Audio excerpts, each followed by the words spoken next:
कि 19 लाख बच्चे से पढ़ाई नहीं कर पाते, पता है वो कौन है? वो आप खुद हैं। आपको ये बात मालूम है कि मुझे पढ़ाई करनी है, आप पढ़ाई क्यों नहीं कर पाते हो? क्योंकि सबसे पहले रीजन आप अपने आप को खुद प्रोक्रास्टिनेट करते हो कि यार अभी भी मैं बाद में पढ़ूंगा, अभी तो एग्जाम में बहुत ज्यादा टाइम है। अगर इस तरीके से चलता रहा तो केवल और केवल लास्ट के 4 महीने बचे, अगर अब आप नहीं उठे तो आप कभी भी उस एग्जाम को क्लियर नहीं कर पाएंगे। मैं आपको एग्जैक्ट बोल रहा हूं, लेकिन अभी भी आप उसको बचा सकते हो।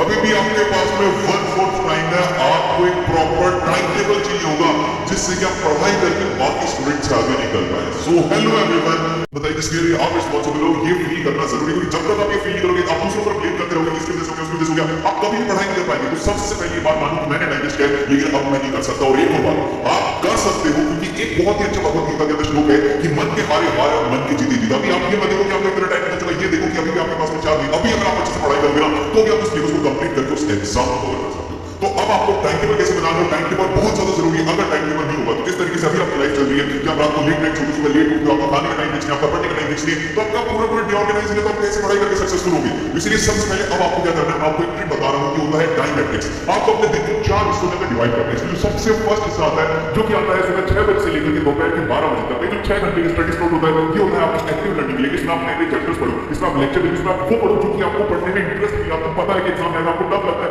उस टॉपिक को आपको इस टाइम पर पढ़ना है। फिर उसका जो सेकंड मैट्रिक्स आता है वो आता है हमारे यहाँ पे दोपहर के 2 बजे से लेकर के 4 बजे तक का टाइम। ये टाइम होता है हमारे रेस्ट का। इस टाइम पर आप पावर नैप ले सकते हो जिससे कि आप पढ़ाई करके फिर से प्रिपेयर हो जाओ। इस टाइम पर टाइम वेस्ट होगी तो आप 1 घंटे की नींद लेकिन आप इस टाइम शाम को पढ़ाई करने के लिए रेडी हो, क्योंकि हमारे जो दिमाग होता है जो भी पढ़ते ना वो इन्फॉर्मेशन इसमें स्टोर होती है। जब आप सोते हैं तो वो उस इन्फॉर्मेशन को याद करने की कोशिश करता है। और फिर इसके बाद में हमारा थर्ड स्लॉट आता है, वो आता है हमारा रात को 7 बजे से लेकर के रात को 11 बजे तक का टाइम। ये जो टाइम होता है ये होता है हमारे पैसे लड़ने का। इस टाइम पर आपको मॉक टेस्ट देने की कोशिश करें, इस टाइम पर आपको क्वेश्चन सॉल्व करने, आपने जो भी पढ़ा उससे रिलेटेड ज्यादा से ज्यादा क्वेश्चन सॉल्व करो। और फिर इसके बाद में एक लास्ट स्लॉट आता है जो कि आपकी पूरी प्रिपरेशन को चेंज करने का, जो रहता है रात को 11 बजे से लेकर के 12 बजे तक का टाइम। आपको सोने से पहले टाइम करना है। जिस टाइम पर आपने जो भी पढ़ा है ना वो सबसे एक बार आप जल्दी जल्दी देख लो। आपके पास ये देखना है कि अच्छा ये लिखा हुआ है, इससे क्या होता है कि वो चीज हमारे दिमाग में चलती रहती है। तो जब हम सो रहे होते हैं तो वो हमारे दिमाग उस चीज को शॉर्ट टर्म से लॉन्ग टर्म में ले जाते हैं, इससे हम आसानी से याद रख पाते हैं।